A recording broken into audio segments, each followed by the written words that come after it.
आज खत्म करते हैं ये चैप्टर, है ना।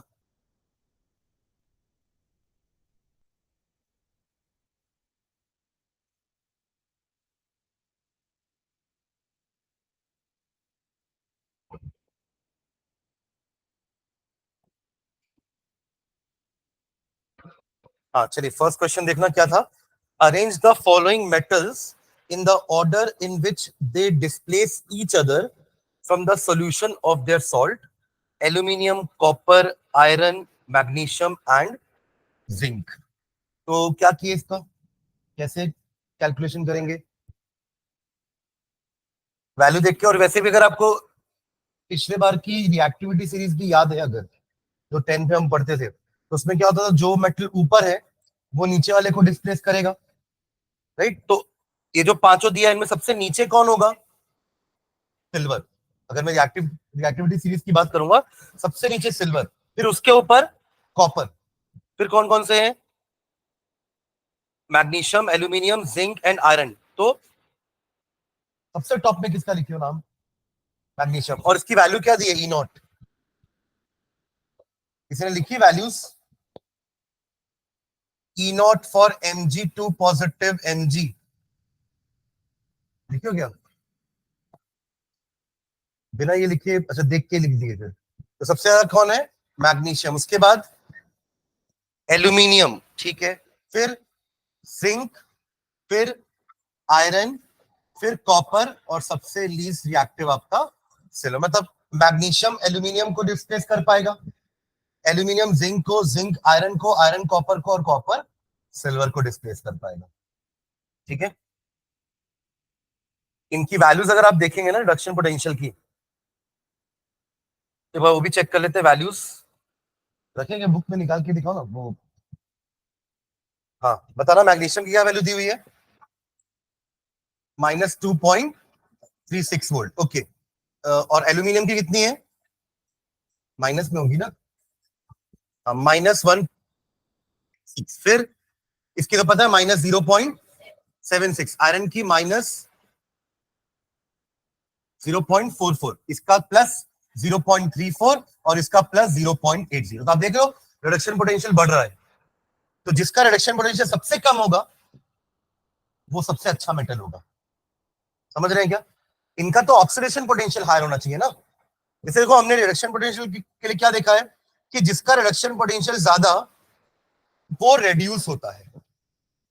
तो उल्टा क्या होगा, जिसका ऑक्सीडेशन पोटेंशियल ज्यादा वो ऑक्सीडाइज होगा। और जो ऑक्सीडाइज होगा वो अच्छा मेटल है, वो स्ट्रॉन्गर मेटल है, ज्यादा रिएक्टिव मेटल है, राइट। क्लियर है? तो जैसे जैसे आपकी वैल्यू इंक्रीज हो रही है ना, तो मेटालिक कैरेक्टर कम होता जा रहा है। ठीक है।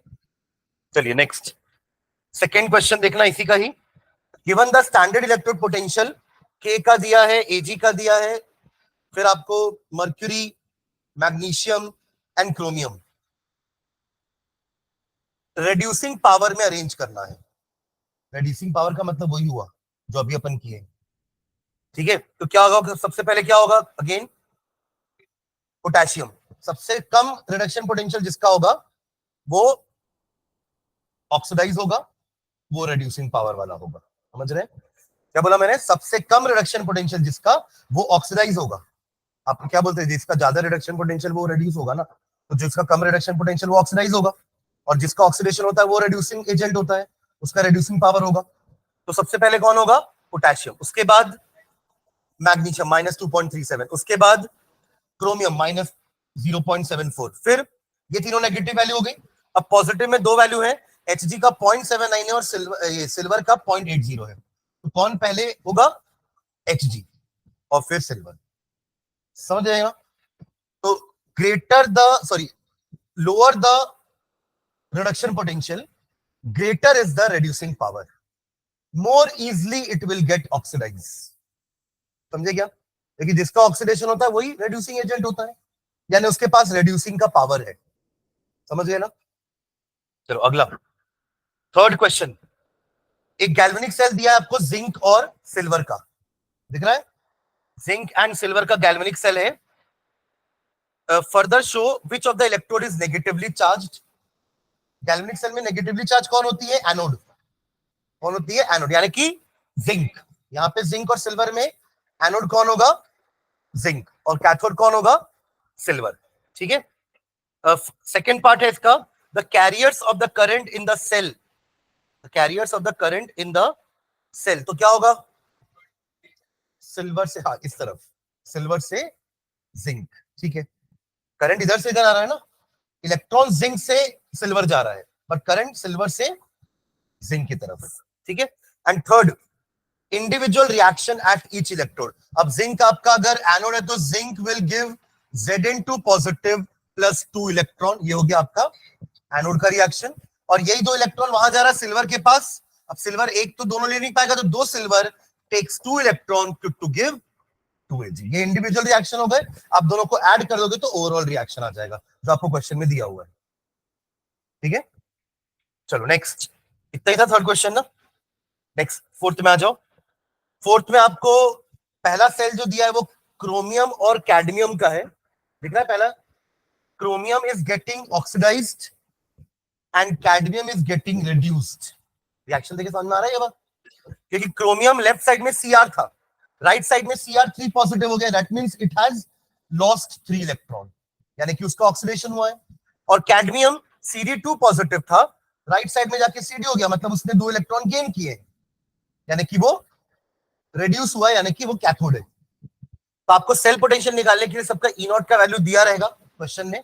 तो क्रोमियम का है होता है -0.74, क्रोमियम का कितना होता है -0.74, कैडमियम का -0.40, अभी बताया मैंने आपको 0.40, एजी का आपको पता है, और आयरन का 0.77, -0.77।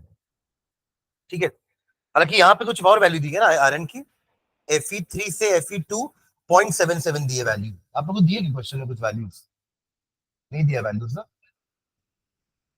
अच्छा ठीक है, चलो पहला पहला पहला क्वेश्चन देखते चलो।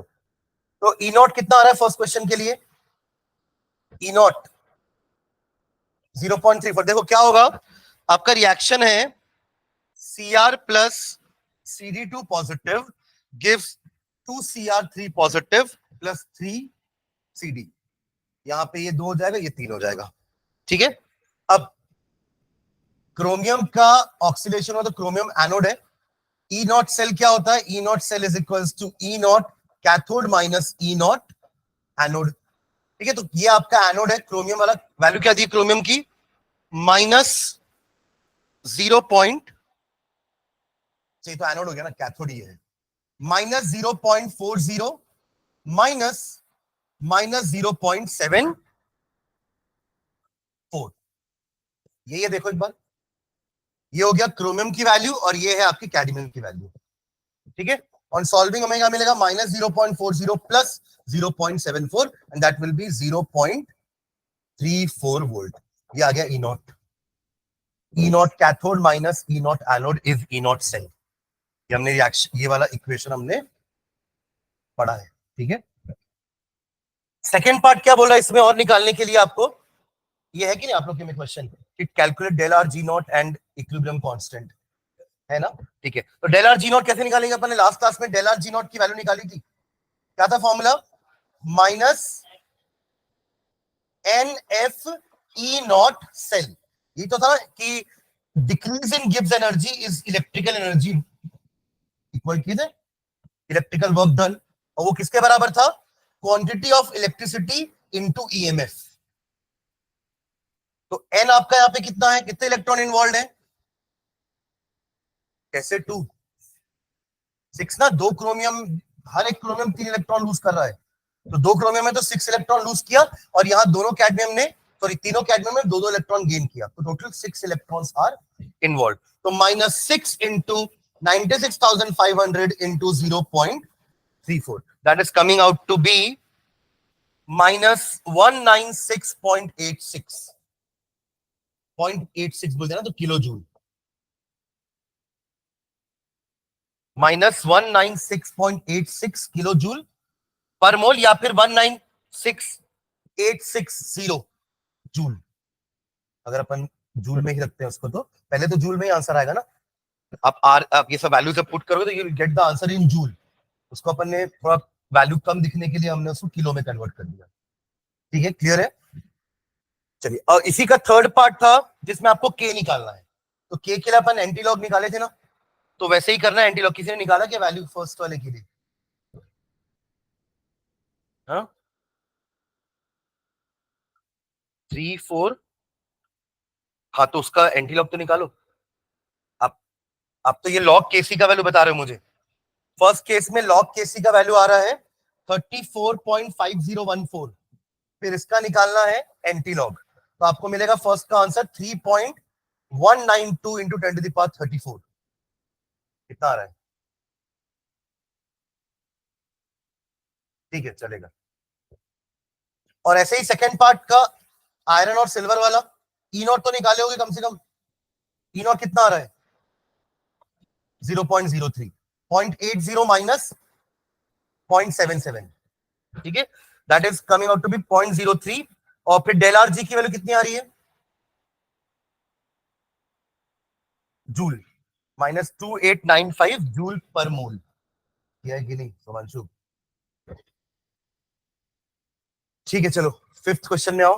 3.5 नर्स्ट इक्वेशन लिखना था एंड देन आपको ईएमएफ कैलकुलेट करना था ई सेल।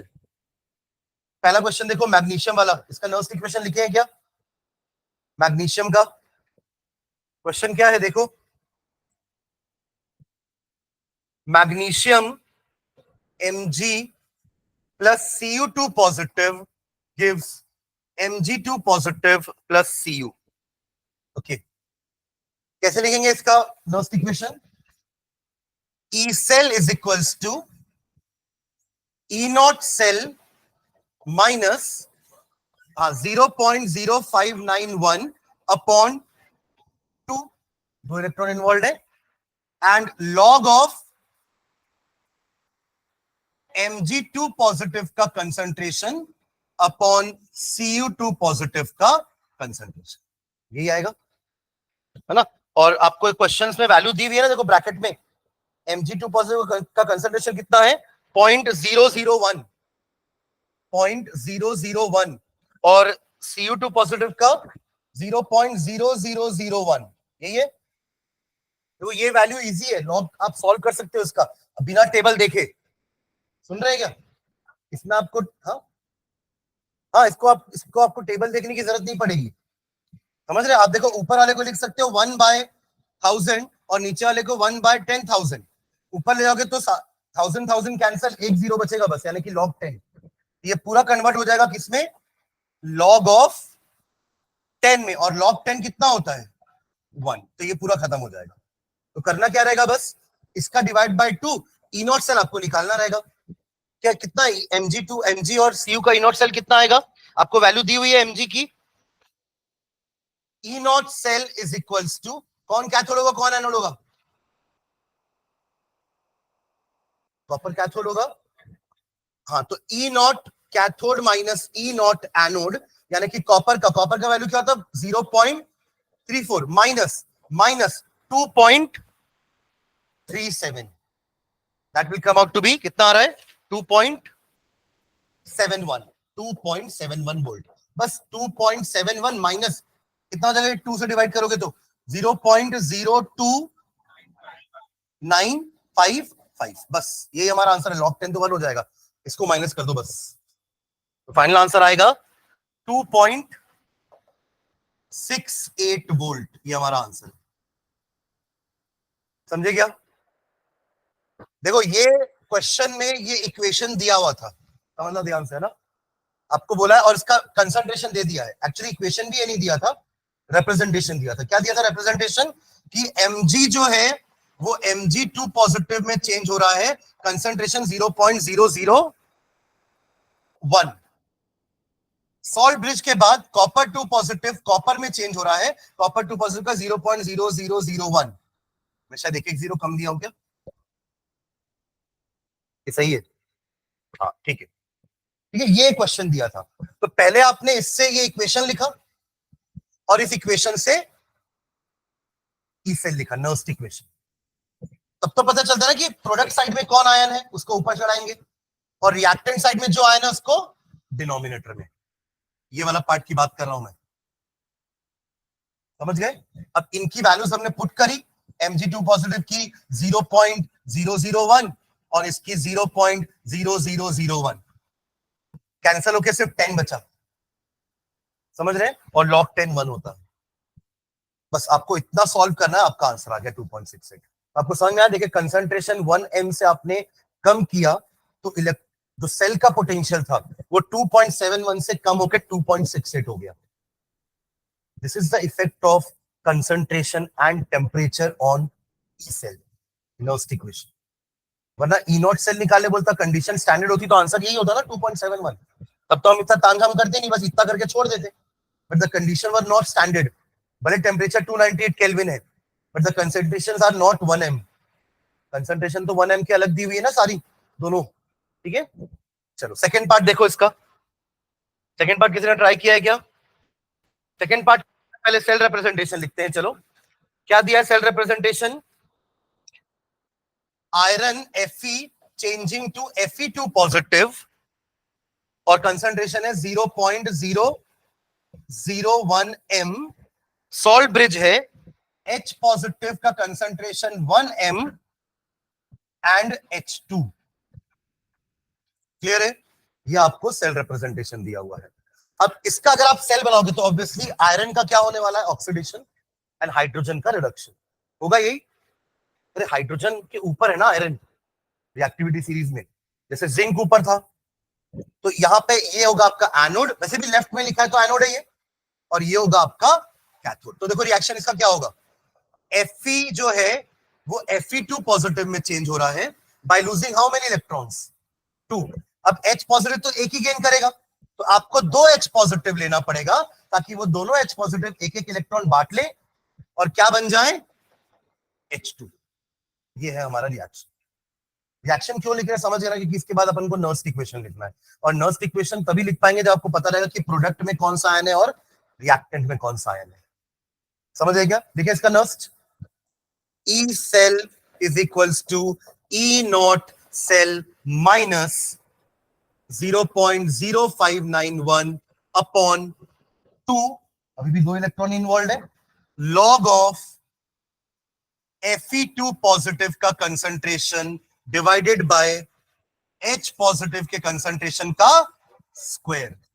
हालांकि वो 1 है तो स्क्वायर से कोई फर्क नहीं पड़ने वाला, बट कुछ और नंबर होता तो फर्क पड़ता ना, तो वो भूलेंगे नहीं स्क्वायर लगाना। अभी भूल जाओगे तो भी कोई दिक्कत नहीं है, it will not make any change in the answer, but हर बार ऐसा भूल गए तो गड़बड़ हो जाएगा ना। ठीक है, चलो वैल्यू पुट करें again, log of 0.001 divide by 1, सही है। तो log of 10 to the power -3, हाँ या ना?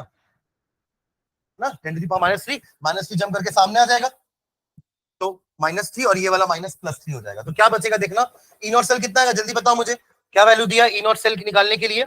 0। देखो ई नॉट सेल निकालने के लिए E naught cell is equals to hydrogen का 0 होता है माइनस आयरन का दिया हुआ है -0.44, दिया नहीं है, तो कितना आ जाएगा? +0.44, और ये माइनस और ये जो माइनस जम करके सामने वाला प्लस हो जाएगा, और ये आपने कितना बताया था मुझे? 0.02955, और ये आपका हो जाएगा पूरा -3। समझे क्या? जम करके सामने आ गया ना। log m to the power n क्या होता है? log 10 टू द पावर -3, ये जम करके 3 सामने आएगा, माइनस log 10, और log 10 होता है 1, तो -3 बचेगा बस। वो माइनस माइनस प्लस हो चुका है। फाइनल आंसर कितना आ रहा है ऐड करके? 0.523। कुछ और आ रहा है क्या?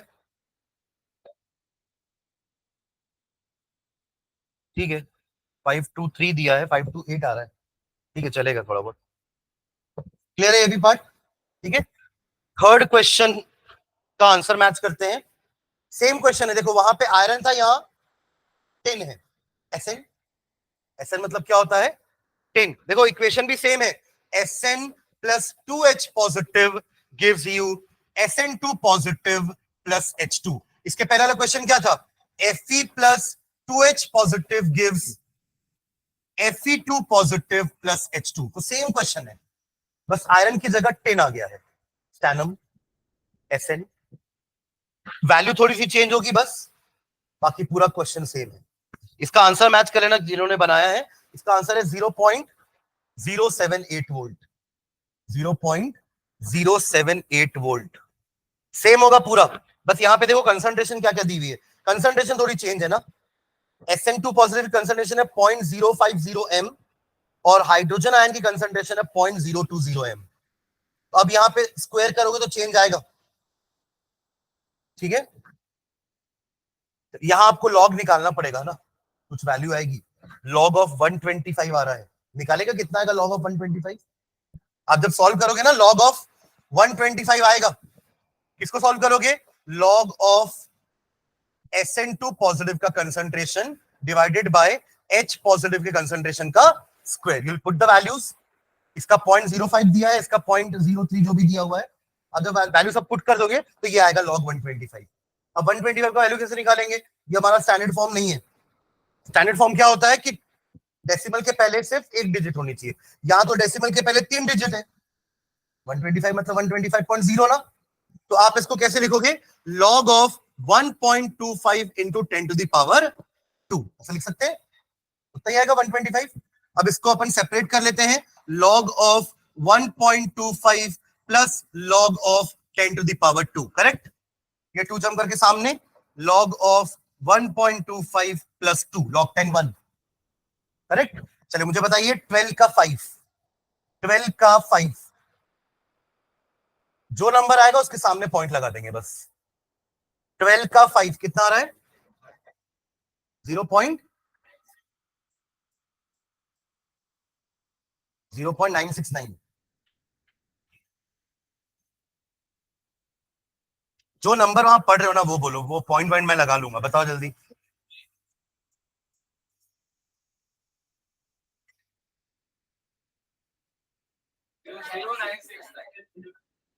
0969 ये लिखा है ना वहां पे बस, हाँ तो यहाँ पॉइंट आ जाएगा, ठीक है, प्लस 2, ये आपका log 125 का वैल्यू हो जाएगा 2.0969, 2.0969, बस अब तो सॉल्व करना रहेगा, बाकी तो कैलकुलेशन, ठीक है, इसका आंसर आएगा 0.078, ठीक है।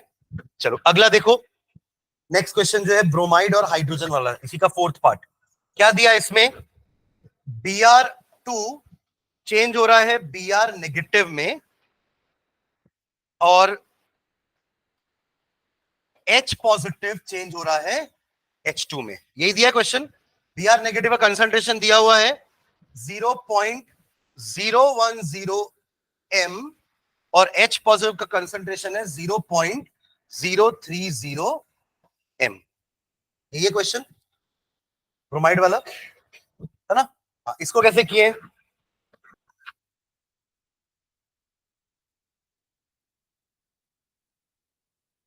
ये सॉल्व, हाँ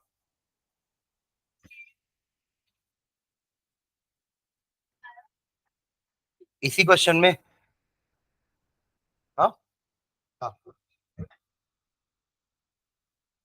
-Br मतलब ये Br नेगेटिव इधर लिखा हुआ है, अच्छा तो कोई बात नहीं, तो Br negative actually electron gain करके, या सॉरी इलेक्ट्रॉन लूज करके Br2 बनने वाला है, देखो दोनों तो गेन नहीं कर पाएंगे ना, किसी एक को लूज करना पड़ेगा, दूसरा गेन करना पड़ेगा, सुन रहे हैं, तो H पॉजिटिव तो क्या कर रहा है, गेन कर रहा है, उसके लिए Br नेगेटिव को लूज करना पड़ेगा, इक्वेशन समझ में आया क्या लिखा है मैंने, Br नेगेटिव, दो Br नेगेटिव एक एक इलेक्ट्रॉन लूज करके Br2 बन गया, देखो एक ये इलेक्ट्रॉन लूज करेगा तो पहला Br बना, दूसरा भी करेगा तो Br एक और बन गया, Br2 बन गया, वो दोनों इलेक्ट्रॉन कौन गेन करेगा, ये वाले दो H पॉजिटिव और ये क्या बनेंगे H2, तो एक्चुअली में इक्वेशन ये हुआ, ठीक है। तो अब इसका नर्स लिखेंगे तो क्या होगा,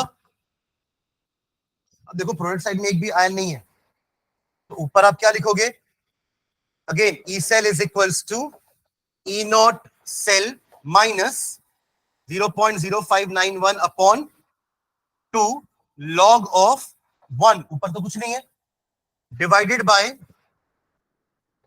Br नेगेटिव का स्क्वायर इंटू H पॉजिटिव का स्क्वायर, ऐसा करना पड़ेगा, समझ रहे हैं क्या?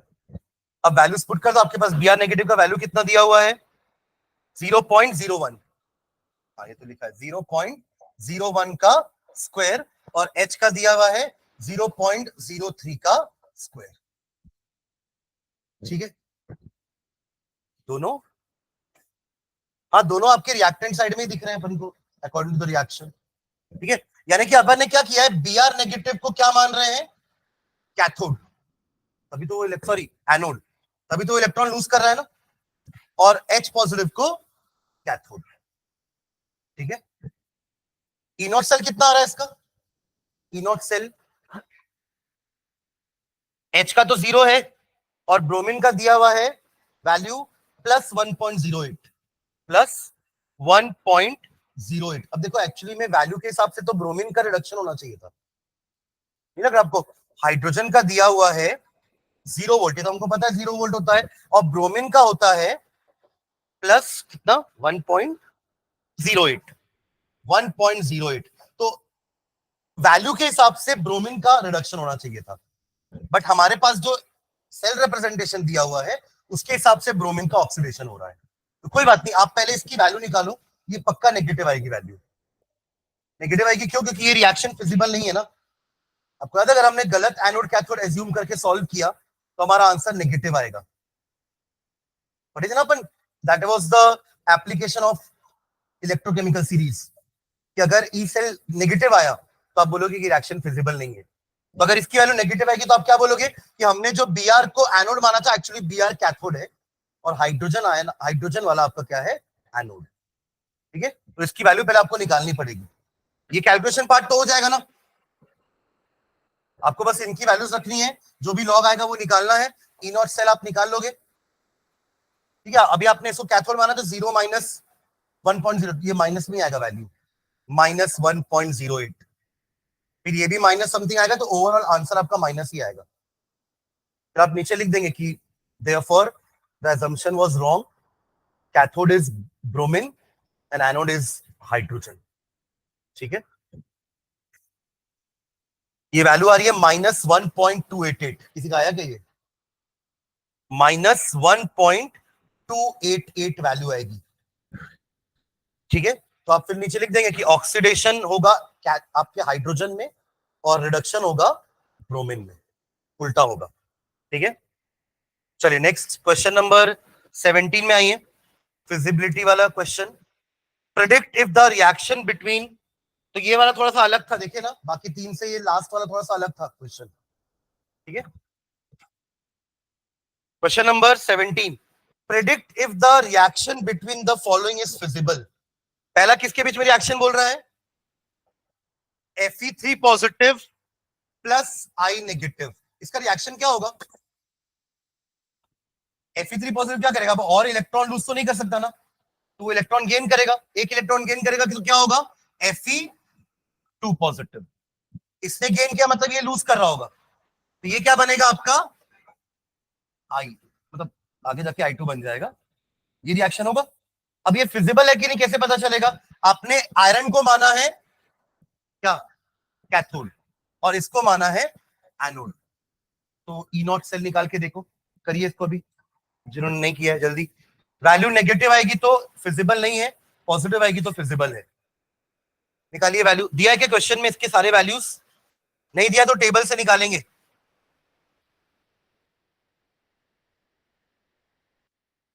आप ये I2 को ना हाफ I2 भी लिख सकते हो, चलेगा है ना, क्योंकि सिंगल आई होगा ना, तो लिखते हैं अपन हाफ I2 है, हालांकि हाफ I2 कुछ होता नहीं है, या तो आप इक्वेशन बैलेंस करो, 2 से मल्टीप्लाई करो।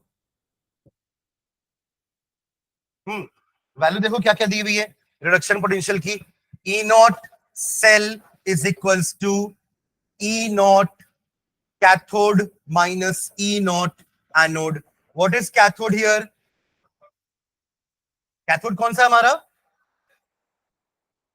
आयरन, यानी कि Fe3 से Fe2 plus minus E naught आई नेगेटिव से आई। हाँ, क्या क्या वैल्यू डाल रहे हो,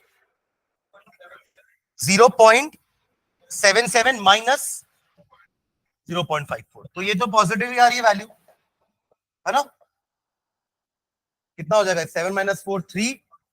हाँ, तो since it is positive it is feasible. ठीक है, ऐसा लिखना है लास्ट में। Since the E naught cell is coming out to be positive the cell is feasible, the reaction is spontaneous. ठीक है, चलो सेकंड करो ऐसे ही जल्दी से। आप लोगों को वैल्यू दिख रही है ना टेबल से, निकाल पा रहे हो? चलो सेकंड क्वेश्चन तो इजी है। एजी पॉजिटिव एंड सीयू, इसकी तो वैल्यूज भी आपको पता है। एजी पॉजिटिव और सीयू के बीच में रिलेशन होगा, रिएक्शन होगा, तो क्या आएगा? देखो एजी अब और इलेक्ट्रॉन लूज तो नहीं करेगा, गेन ही करेगा, तो एजी क्या बन जाएगा? एजी। और सीयू क्या बनेगा? Cu2+। ये 2 आएगा पर, है ना? हाँ चलिए, ई नॉट सेल। देखो ये बहुत जरूरी है पहचानना कि ऑक्सीडेशन किसका हुआ है, रिडक्शन किसका हुआ है। तो आप बता दोगे कि एनोड कैथोड कौन है। कॉपर से कॉपर टू पॉजिटिव मतलब क्या हुआ है? ऑक्सीडेशन। एंड एजी पॉजिटिव से एजी बनना क्या हुआ है? तो ये हो गया आपका कैथोड और ये हो गया एनोड। तो सिल्वर का कैथोड वैल्यू क्या हो गया? रिडक्शन पोटेंशियल क्या हो जाता है? 0.80 माइनस 0.34, दैट विल बी। ठीक है, तो ये भी क्या है? फिजिबल। ठीक है, चलो थर्ड का रिएक्शन क्या है, किसके किसके बीच में है? Fe3+ Br negative, Fe3+ Br negative, just like जैसे ये था। लिखो पहले, रिएक्शन कंप्लीट करो और ई नॉट सेल निकाल के देखो जल्दी से कितना आ रहा है। अगेन Fe3+ Fe2+ हो जाएगा और Br नेगेटिव हाफ Br2 हो जाएगा, जैसे हाफ I2 हुआ था। ये सुन रहे? सेम रिएक्शन होगा, बस वैल्यू अब देखना पड़ेगा कि कैसे चेंज हो रही है, मतलब वैल्यू किसकी किसकी पुट करेंगे आप लोग। करिए जल्दी से। Br की वैल्यू क्या दी हुई है?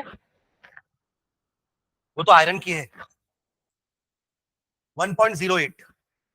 E naught cell is equals to, again ये कैथोड माने हो ये एनोड माने हो, नेगेटिव आ रहा है। 0.77 माइनस 1.0 कितना बोले? 8 ना? कितना आएगा? -0.32। तो ये हो जाएगा आपका नॉट फिजिबल। समझ में आया क्या? हाँ, वैल्यू ये 0.8 बोलिए। हाँ अभी सब, हाँ ठीक है 0.3। चलो आगे बढ़ो। फोर्थ का क्या है? Ag and Fe3+। ये बढ़ो आगे, हो गया यहां तक सबका? Ag एंड Fe3+ के बीच में रिएक्शन, तो Ag चेंज हो जाएगा Ag पॉजिटिव में और Fe3 चेंज हो जाएगा Fe2 पॉजिटिव में। यानी कि आपने Ag का करा दिया ऑक्सीडेशन और Fe3 का करा दिया रिडक्शन। रिडक्शन यानी कि कैथोड, ऑक्सीडेशन यानी कि एनोड। कर लो। Ag से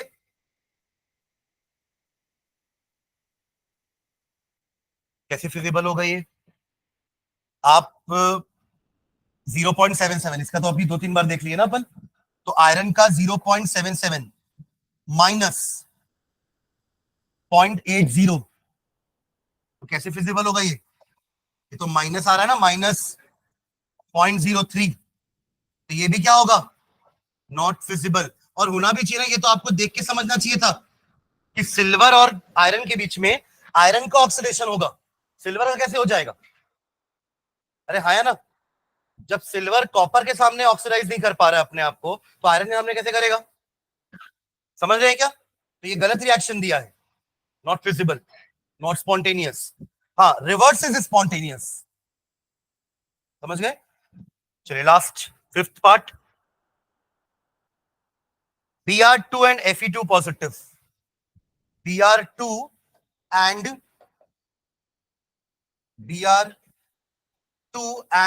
Fe2 पॉजिटिव, रिएक्शन कंप्लीट करेंगे। Br से क्या बनेगा? Br नेगेटिव में बनेगा, Br नेगेटिव। और Fe3 से क्या बनेगा? Fe2 से क्या बनेगा? Fe3। क्या हो रहा है यहाँ पे? इसने इलेक्ट्रॉन लूज किया है तो ये ऑक्सीडाइज हुआ है, यानी कि ये एनोड, और इसने इलेक्ट्रॉन गेन किया है तो ये रेड्यूस हुआ है, यानी कि ये कैथोड।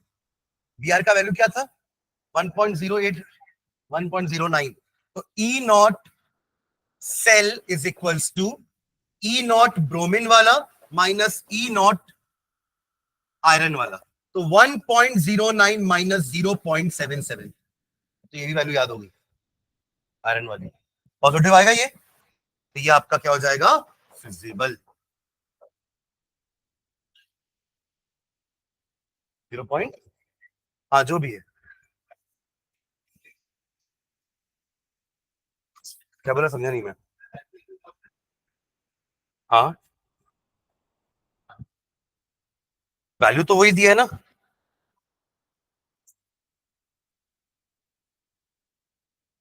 तो एक ही मतलब ना, ऑक्सीडेशन करो रिडक्शन करो, वैल्यू तो सेम होगी ना, बस साइन चेंज होता है। Fe2 से Fe3 जाओगे अगर आप, यानी कि आप ऑक्सीडाइज हो रहे हो, और 3 से 2 आओगे तो रिड्यूस हो रहे हो, तो वैल्यू तो सेम होती है ना, ऑक्सीडेशन पोटेंशियल। तो यहाँ पे अपन ने वैल्यू क्या ली है 0 पॉइंट,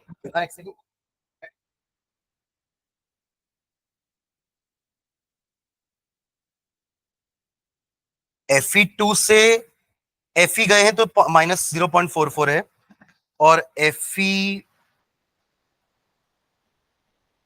0.77 कहाँ दिया हुआ है वैल्यू इसमें, अच्छा ऊपर है, Fe3 से Fe2, हाँ तो यही तो वैल्यू लेंगे यार, ये नीचे जो बोल रहे हो वो तो Fe2 से Fe का वैल्यू है, तो वो कैसे लेंगे, समझ गया ना। चलो नेक्स्ट 18 बनाए क्या, 18 आपको एनोड और कैथोड के प्रोडक्ट्स प्रेडिक्ट करने हैं। An aqueous solution of AgNO3 with silver electrode, और उसी के जस्ट बाद का क्वेश्चन है an aqueous solution of AgNO3 with platinum electrode, दोनों को एक साथ समझते हैं।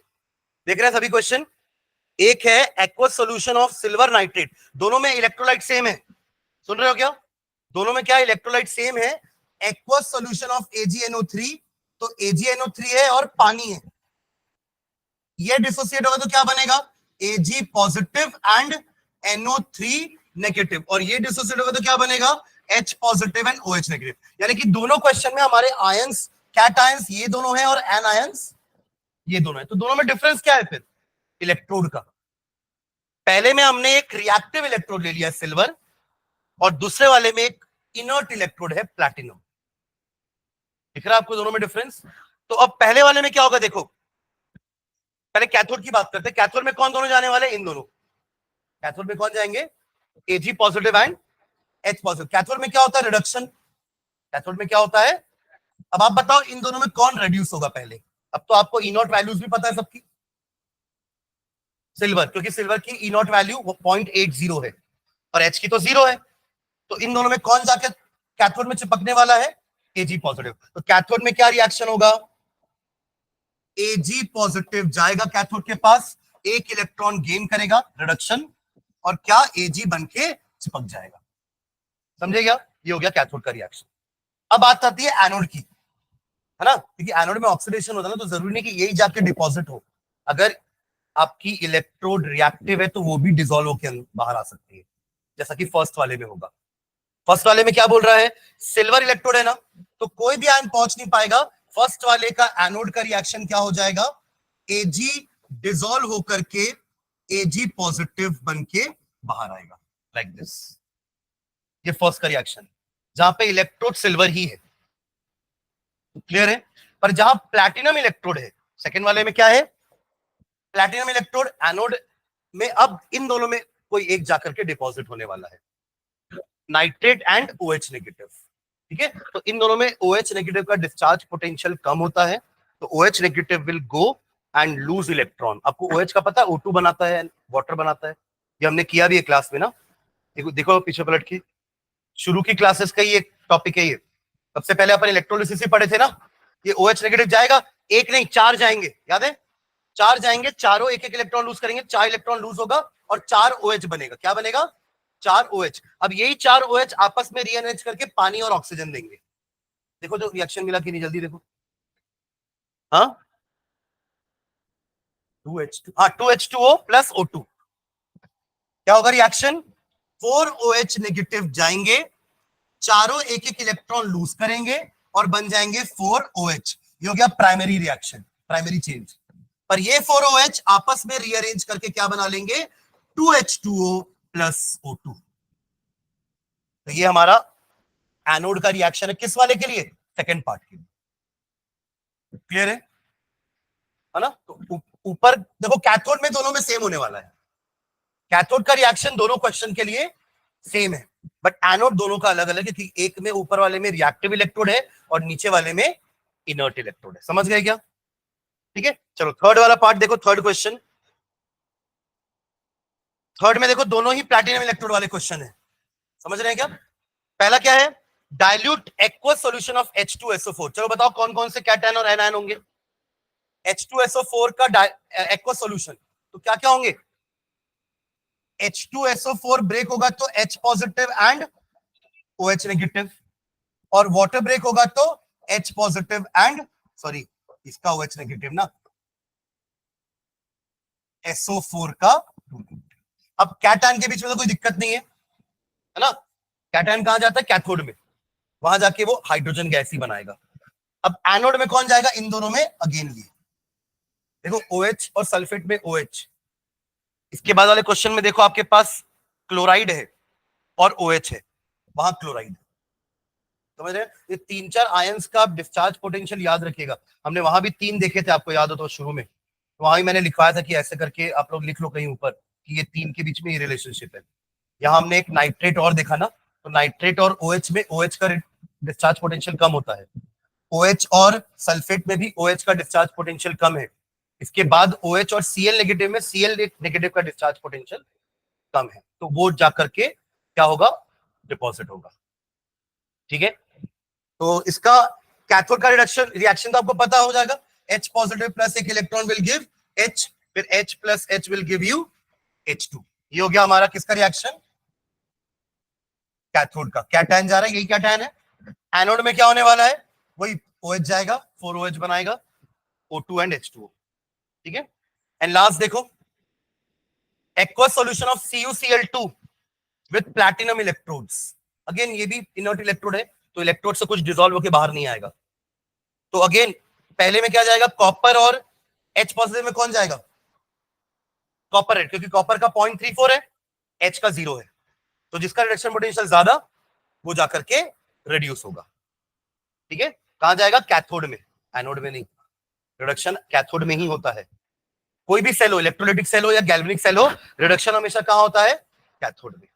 ठीक है, और बाकी दूसरे में जाएगा क्लोराइड आयन, क्लोरीन गैस बनेगी। ठीक है, ठीक, चलो दैट्स इट।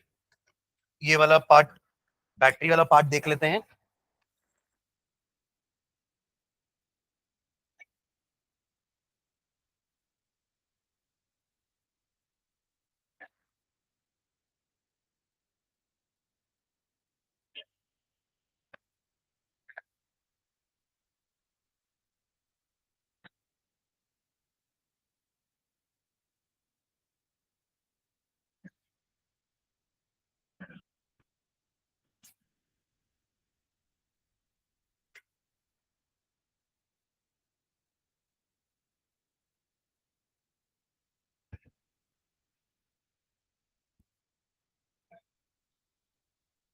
ये नर्स्ट इक्वेशन वाला पार्ट हमने देखा था, equilibrium constant from Nernst equation, फिर इसके न्यूमेरिकल भी किए थे हमने, फिर ये एंटीलॉग टेबल यूज हुआ था ना उसके बाद ही केसी निकालने के लिए, फिर ये गिब्स वाला भी हमने लास्ट क्लास में देखा था।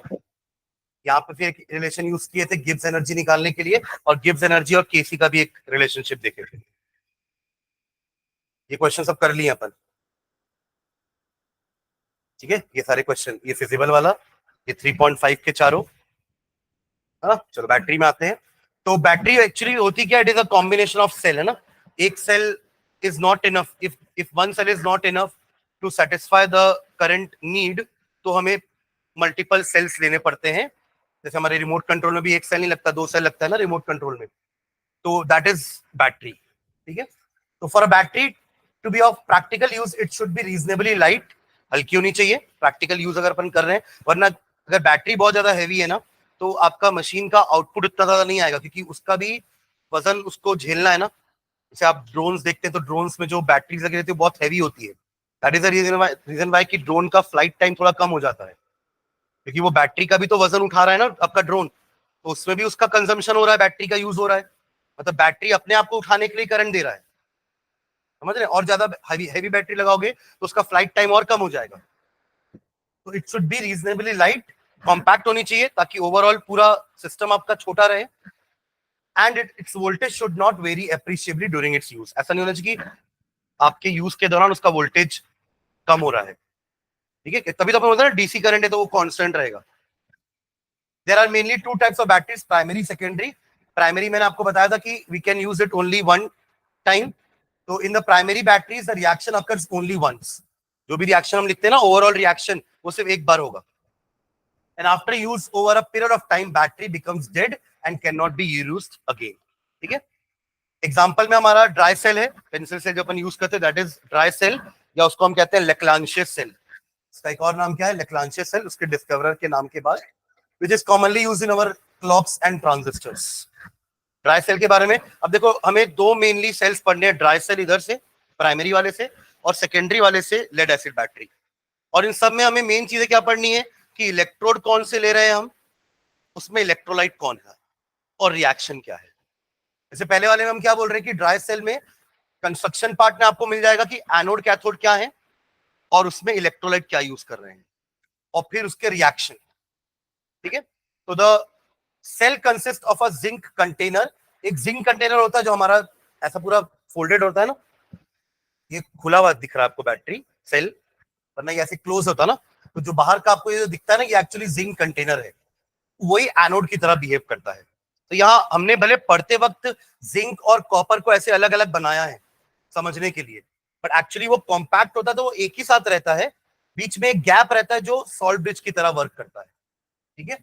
तो जिंक कंटेनर जो है वही आपका एनोड होता है, and cathode is a carbon यानी graphite rod surrounded by powdered MnO2 manganese dioxide and carbon, ये बीच में दिया हुआ है MnO2 प्लस कार्बन, ठीक है? और बीच में एक पेस्ट भरा था, स्पेस बिटवीन द इलेक्ट्रोड, दो इलेक्ट्रोड हो गए, एक तो जिंक का जो कंटेनर है वो इलेक्ट्रोड है, और बीच में जो कार्बन की रॉड है वो इलेक्ट्रोड है, और दोनों के बीच में the space between the electrode is filled by a moist paste of ammonium chloride NH4Cl and zinc chloride ZnCl2। तो ये इलेक्ट्रोलाइट हो गया समझ लीजिए, ठीक है?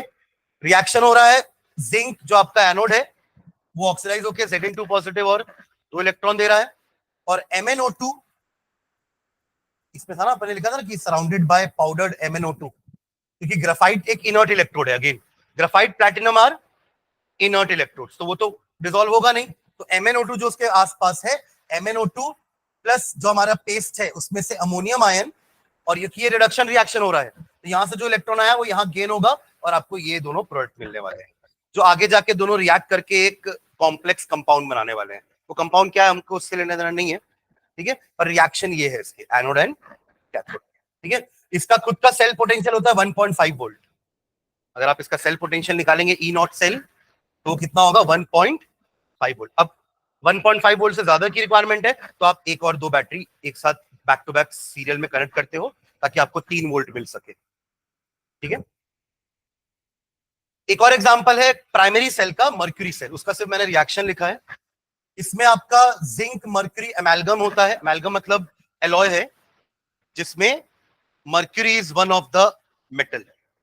जिंक एमेल्गम होता है तो जिंक और मर्क्यूरी होगा, सोडियम एमेल्गम है तो सोडियम और मर्क्यूरी होगा, मतलब एमेल्गम में एक कंपोनेंट मर्क्यूरी फिक्स होता है, ठीक है? और बेसिकली उसको बनाते हैं इसलिए कि हम सामने वाले मेटल की रिएक्टिविटी को कम कर सके, क्योंकि हमारे Hg की रिएक्टिविटी कम होती है, तो अगर आप सोडियम एमेल्गम बनाओगे तो सोडियम की रिएक्टिविटी कम कर देगा। वो एलॉय बनाने के पीछे एक पर्पस होता है ना कि हम एलॉय क्यों बना रहे हैं। जैसे मुझे आयरन की कोरोजन को खत्म करना था तो हमने आयरन को स्टील में कन्वर्ट कर दिया। इन द सेम वे मुझे अगर सोडियम की रिएक्टिविटी को कम करना है तो हम सोडियम के साथ अमेल्गम बना देंगे, मतलब मर्क्यूरी, तो वो उसकी रिएक्टिविटी को थोड़ा कम कर देगा, ठीक है? तो यहाँ पे अपन ने जिंक अमेल्गम लिया है जो कि एनोड की तरह बिहेव कर रहा है, and paste of HgO and carbon again graphite as cathode, ठीक है? The electrolyte is a paste of KOH and ZnO। तो तीनों अलग अलग है ना, वहां पे तीन चीज अलग थी, एनोड कैथोड और पेस्ट जो आपका इलेक्ट्रोलाइट था, और यहाँ पे एनोड कैथोड और इलेक्ट्रोलाइट अलग अलग है, तो ये हमें याद रखना है कि दोनों में इलेक्ट्रोलाइट कौन है, एनोड कौन है, कैथोड कौन है, ये उसका कंस्ट्रक्शन हो जाएगा, हमारे सेल का कंस्ट्रक्शन हो जाएगा ये, ठीक है। And then final overall reaction लिखा हुआ है जिंक एमालगम प्लस HgO, जो आपका सेकेंड वाला पेस्ट, यही तो है आपका कैथोड, ये एनोड है, जिंक एमालगम, और HgO आपका कैथोड है, एनोड है, सॉरी कैथोड, वो तो एनोड हो गया ना, this is anode and this is cathode, और ये आपका रिएक्शन, ठीक है। ये थ्योरी पार्ट ही ना, इससे और कुछ न्यूमेरिकल नहीं आएंगे, क्योंकि ये तो ये सेल है ना, तो ये सेल ऐसे ही है, इसमें और कुछ वैरायटी कुछ कर ही नहीं सकते अपन, ठीक है। नेक्स्ट है lead storage battery, secondary cell का एक एग्जांपल। सो सेकेंडरी सेल का definition again, it can be recharge by passing current through it in the opposite direction.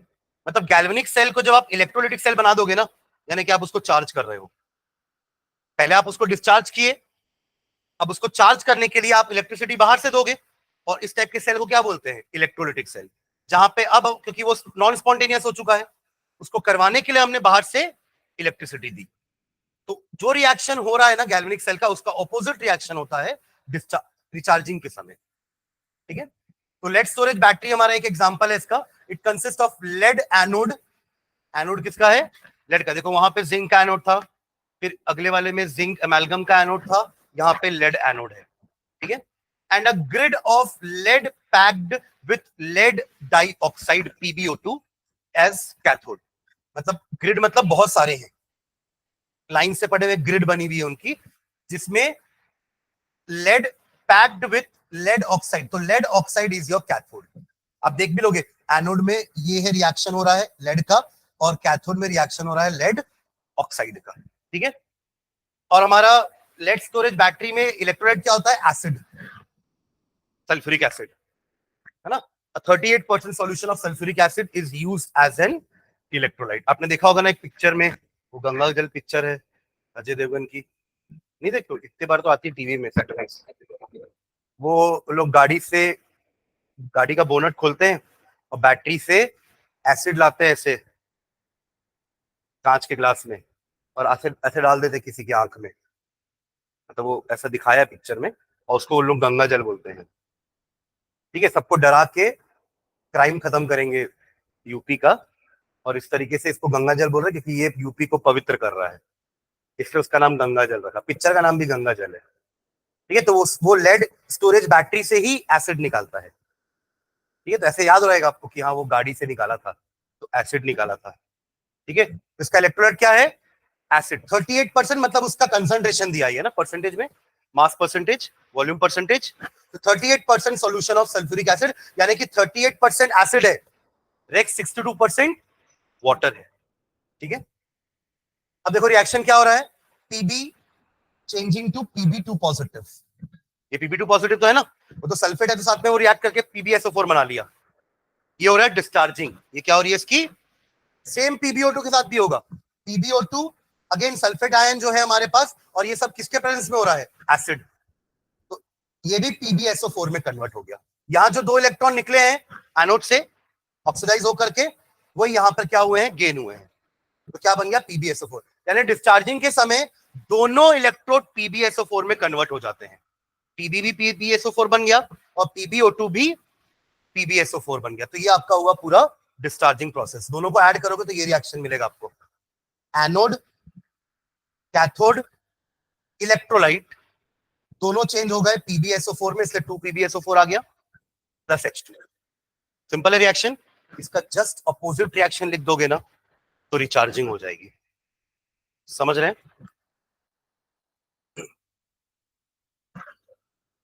On charging the battery reaction is reversed, ठीक है, charging के समय reverse हो जाएगा, और जितना भी PbSO4 है and PbSO4 on anode and cathode will be converted back into Pb and PbO2।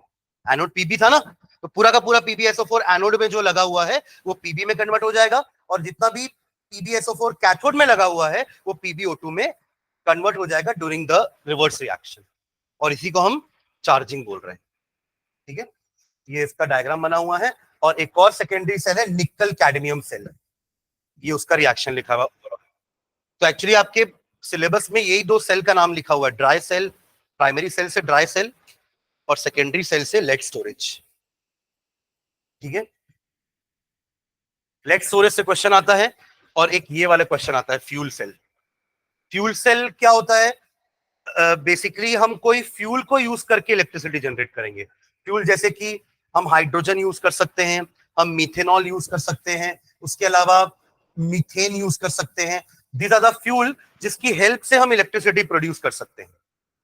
और ये ज्यादा हार्मफुल सेल्स नहीं होते हैं। क्यों? जैसे अगर आप हाइड्रोजन सेल लोगे ना, तो फ्यूल से आप एनर्जी कैसे बनाओगे? उसको जला के, कंबशन। फ्यूल का क्या करते हैं अपन? गाड़ी में भी वही होता है। गाड़ी में जो आप पेट्रोल डाल रहे हो उसका कंबशन हो रहा है और एनर्जी प्रोड्यूस हो रही है, तो ultimately you are burning that fuel, right? तो यहां भी हम वही करेंगे, हम हाइड्रोजन को बर्न करेंगे in the presence of oxygen. तो उससे क्या बनेगा? पानी। तो जो पानी बन रहा है वो यूजफुल है ना, वो कहीं ना कहीं पर्पस में हम यूज कर सकते हैं। दैट इज वाई ये वाले सेल ज्यादा इफेक्टिव होते हैं, ठीक है, क्योंकि इसका जो एंड प्रोडक्ट आ रहा है वो कहीं ना कहीं यूज हो सकता है। तो अपोलो के स्पेस प्रोग्राम में यही यूज हुआ था, हाइड्रोजन सेल। वो जब स्पेस शटल जा रहा था ऊपर तो उन्होंने बैटरीज इसी की लगाई थी। इससे क्या हो रहा था? उनको पावर भी मिल रहा था, इलेक्ट्रिसिटी भी मिल रही थी, पानी भी मिल रहा था। तो एस्ट्रोनॉट्स को पानी ये सेल ही दे रहा था पीने के लिए, ठीक है। इसका सेटअप कुछ ऐसा होता है। ये आपका फ्यूल सेल है। तो अगेन एनोड कैथोड, यहाँ पे कार्बन की एनोड कैथोड है। चलो यहाँ पढ़ लेते हैं एनोड कैथोड क्या है। Galvanic cell that are design to convert the energy of किसकी? फ्यूल की। उसको कंबशन करेंगे, फ्यूल को जलाएंगे। वो फ्यूल कौन कौन से हो सकते हैं? हाइड्रोजन हो सकता है। हमारा जो अगला सेल था वो हाइड्रोजन सेल है, आपको पढ़ना हाइड्रोजन सेल ही है ना। मीथेन हो सकता है, मिथेनॉल हो सकता है। Directly into electrical energy are called fuel cells. अब हाइड्रोजन सेल में क्या क्या हो रहा है? In the cell hydrogen and oxygen are bubbled through porous carbon electrodes. तो ये जो दोनों है ना, ये कार्बन इलेक्ट्रोड्स हैं। ये ग्रीन और जो पर्पल कलर की आपको दिख रही है, यहां से हाइड्रोजन डाले, यहां से ऑक्सीजन, और ये पोरस है ताकि ये दोनों गैस इसके अंदर से पास होके बीच में आ सके, अभी तो पोरस है। तो they are bubbled through porous carbon electrodes into concentrated aqueous NaOH solution. बीच में NaOH सॉल्यूशन है, electrolyte. Catalysts like finely divided platinum or palladium metal are incorporated into the electrode for increasing the rate of electrode reaction. Catalyst है, ठीक है, palladium या platinum. ये अपन वहां भी यूज करते थे ना हाइड्रोजनेशन रिएक्शन में, निकल, प्लैटिनम या पैलेडियम, याद है? इथेन को इथेन में कन्वर्ट करने के लिए हाइड्रोजनेशन रिएक्शन का नाम होता था। एंड निकल, प्लैटिनम या पैलेडियम हम लेते थे फाइनली डिवाइडेड। फाइनली डिवाइडेड मतलब एकदम बारीक बारीक, ताकि सरफेस एरिया बढ़ जाए, कैटलिस्ट का एक्शन बढ़ जाएगा, ठीक है। रिएक्शन क्या क्या हो रहा है देखो। कैथोड में ये ना कैथोड, तो ये O2 जा रहा है कैथोड में। बाय कैथोड में क्या होगा? रिडक्शन होगा, गेनिंग 4 इलेक्ट्रॉन, बन गया 4OH negative. H2 plus 4OH negative gives you H2O। यही अब पानी है, ठीक है, प्लस 4 इलेक्ट्रॉन। इलेक्ट्रॉन का तो फ्लो हो ही रहा है, तो इलेक्ट्रिसिटी जनरेट हो ही रही है, साथ में पानी मिल रहा है यहां से उनको, समझ आएगा? तो ये फ्यूल सेल का कंस्ट्रक्शन रिएक्शन, ओवरऑल रिएक्शन तो यही हो रहा है पानी का। 2H2 plus O2 gives 2H2O। ये तो अपन पढ़ते हैं रिएक्शन। तो ओवरऑल रिएक्शन ये है, but it is splitted into 2 parts. Anode में क्या हो रहा है, कैथोड में क्या हो रहा है। आप दोनों को ऐड करोगे ना तो यही आएगा। देखो वहां से 2H2 बचेगा, यहां से O2 बचेगा, ये 4OH यहां से कैंसिल हो जाएगा, ये 4 इलेक्ट्रॉन कैंसिल हो जाएगा। समझ रहे हैं क्या? अब इन दोनों को जब ऐड करोगे तो you will get this reaction, ठीक है। एक लास्ट टॉपिक है कोरोजन, इसको अपन नेक्स्ट क्लास में करते हैं।